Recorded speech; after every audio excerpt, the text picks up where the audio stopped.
What's going on, everyone? A Fearless Football Forecast here, and we are back with you with our DFS lineups for week 2. We both ended up winning a bit of money last week, and we are going to shoot again for the Sunday $1 million lineup. So if you weren't here with us last week, basically we're going to go back and forth by position to build our lineups, and we both have two totally different lineups, so you guys are going to get some great insight today. Will not only help you in DFS, but for your actual fantasy lineups. And I'll let you get things started at quarterback. Yeah, so this week at quarterback, I'm going to spend up. I'm going to go with Josh Allen at 9,200. If you listen to the podcast, I said that I think that the Bills are going to rout the Raiders, and I think Josh Allen is going to ball out after struggling this past week. So I just really think that he's going to have a great game, and he's going to be worth the salary cap.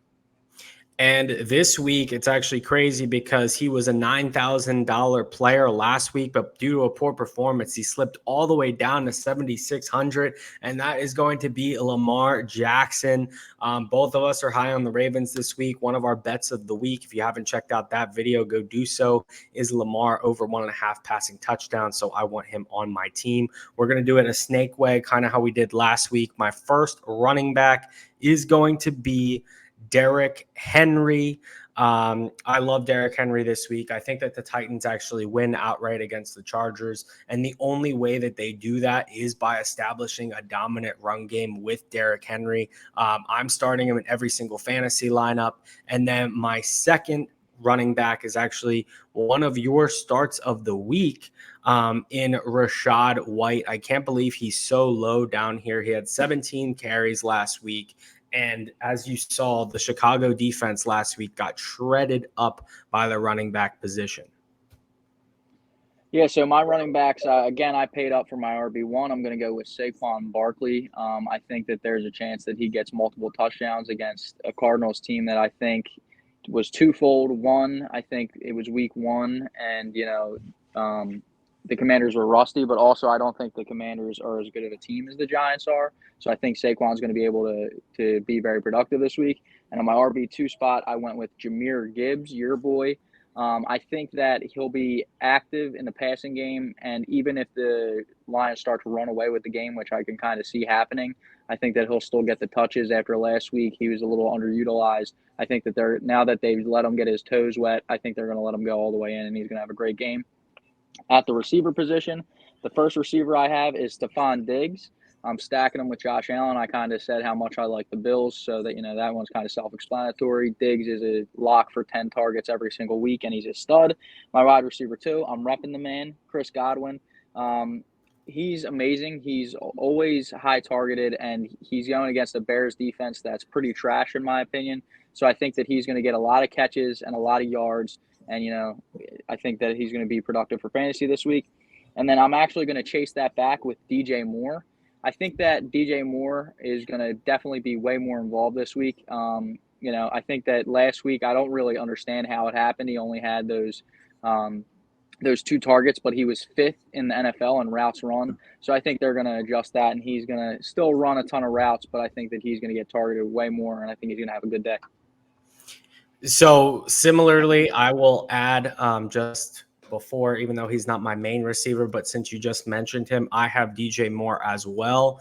I definitely think he's going to get more involved. And at 6,100 for the wide receiver 1 on any team is a steal looking at the guys going around him. I expect him to have a great game. I think they're going to use him in the short passing game as well as the long passing game. I like him a lot. But the wide receiver I am spending up on is Amon-Ra St. Brown.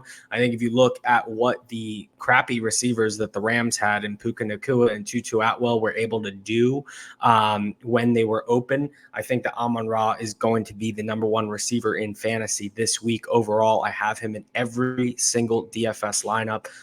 You look at the amount of time that they gave Matt Stafford in the pocket. Jared Goff is a very similar pocket passer, and so I think that him and Amon-Ra are going to be great this week. And then my last player is actually in a game that I know both of us are looking forward to, a player that really disappointed a lot of fantasy owners week 1, but I think he's going to bounce back, and that is Christian Kirk.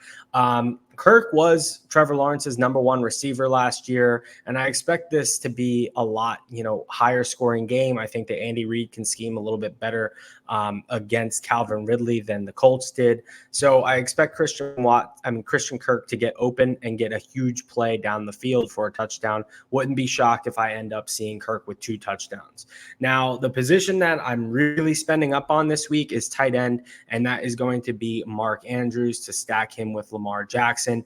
There aren't many matchups I like with tight ends this week. I do like Kyle Pitts, but I don't want to run it back with him again.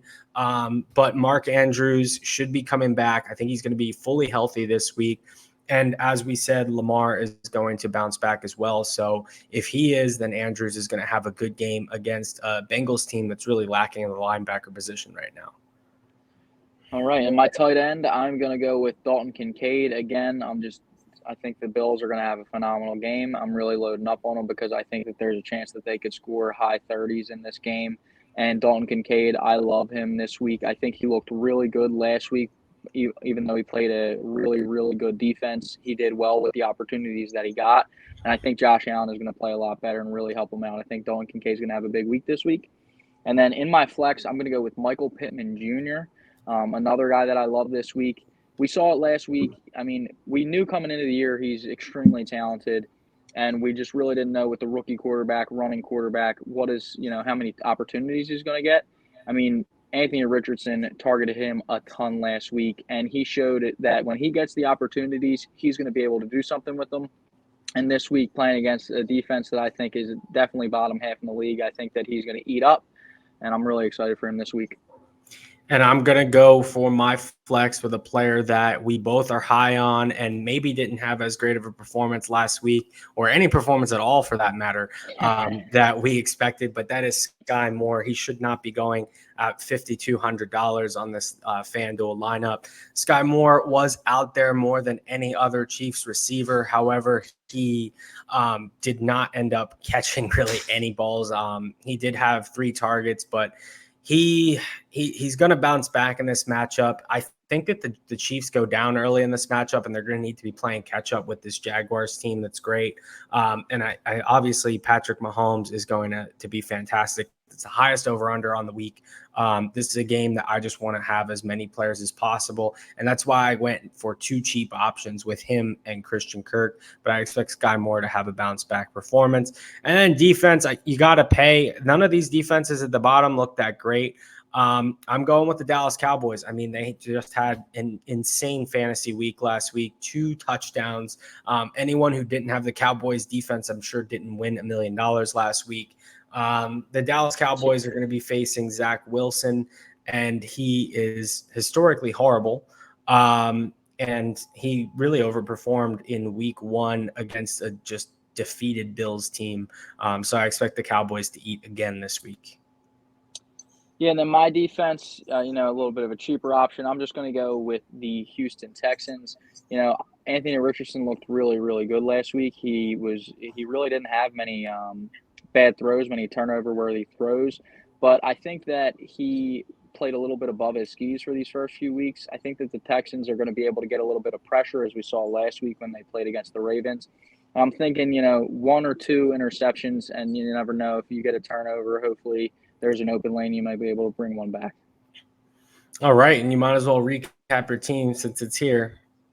All right, so I'm going to go quarterback, Josh Allen, running backs, Barkley and Gibbs, receivers, Godwin, DJ Moore, Stephon Diggs, tight end, Kincaid, my flex is Pittman, and my defense is the Houston Texans.